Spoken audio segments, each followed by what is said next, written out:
I froze in the kitchen, phone in hand, as the notification lit up the screen like a flare in the dark. Can't wait for Friday. Miss your touch already. Jay. My wife's phone, left carelessly on the counter while she showered. My heart slammed against my ribs, a cold sweat breaking out. Who the hell was Jay? Jason, her best friend from work?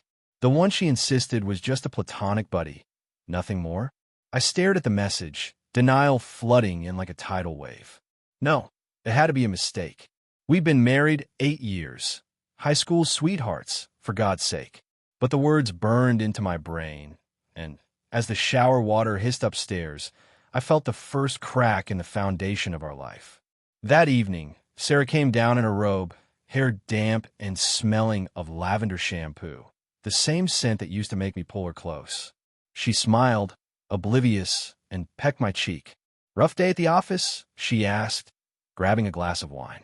I nodded, forcing a grin, but my mind raced. Jason. They've been friends since she started at the marketing firm 2 years ago. "He's like a brother," she'd said when I first met him at a company barbecue. Tall, charming, with that easy laugh that made everyone like him, including her, apparently. I watched her sip her wine, chatting about her day, and wondered if her eyes lingered a beat too long on her phone when it buzzed again. Suspicion gnawed at me, but I pushed it down. Insecurity, that's what she'd call it. I wasn't going to be that guy. The next morning, over coffee, I tried to play it cool. "So, what's on for Friday?" "Movie night." We had a ritual, takeout and Netflix, our way to unwind. She paused, stirring her mug. "Actually, Jason invited me to that new bar downtown. It's his birthday happy hour. You don't mind, right?" Her tone was light, but there was an edge, like she was daring me to object. I swallowed hard. "Jason again? That's like every Friday lately." She rolled her eyes, setting down her spoon with a clink. "God, Mark, you're being insecure. What's wrong with me seeing my male best friend on Fridays? It's not like we're doing anything weird. You trust me, don't you?" The words stung, twisting the knife of doubt. I mumbled something about work stress and let it drop, but as she left for the day, her perfume trailing behind, I felt the denial cracking. Trust? Yeah, I used to. Days blurred into a haze of quiet observation. I'd notice little things. The way she'd angle her phone away when texting, her laughter brighter after those work calls that ran late. One night, as we lay in bed, her back to me, I reached for her, but she shifted away. "Tired, babe," she murmured. "Tired from what?" My mind spun scenarios, stolen lunches, whispered secrets, touches that weren't brotherly. Heartbreak seeped in, slow and aching like poison in my veins. I loved her, her quirky smile, how she'd dance in the kitchen to old 90s hits. But suspicion poisoned it all. I started checking her schedule mentally, piecing together the fragments. Fridays with Jason. Late nights at the office.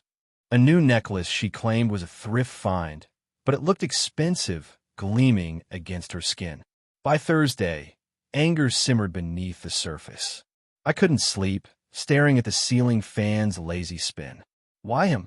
Jason, with his perfect job and gym-honed body, while I slogged at my accounting desk, providing stability, but maybe not excitement.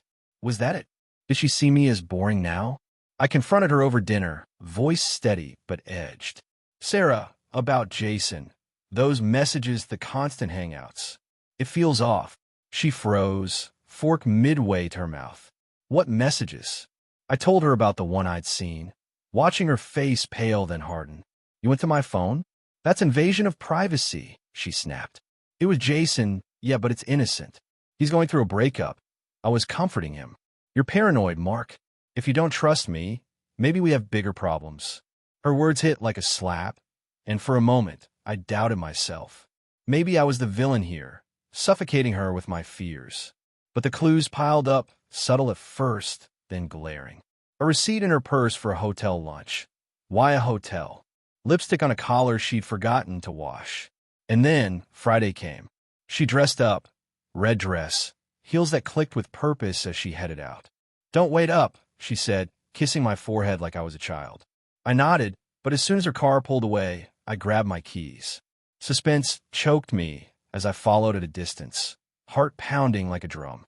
The bar was crowded, laughter spilling out. I parked across the street, watching through the window. There she was, at a corner table with Jason. No group happy hour, just them. Her hand on his arm, his fingers brushing hers. Then the kiss. Not a peck, but deep, intimate. My world shattered, trust collapsing like a house of cards in a storm. I drove home in a blur, anger boiling over into rage. How long? How many Fridays? When she stumbled in at midnight, reeking of wine and his cologne, I was waiting in the living room, lights dim. Mark? You're up. Her voice faltered. I held up her phone. I'd taken it earlier, seen the text, the photos. How could you? My voice cracked, heartbreak raw.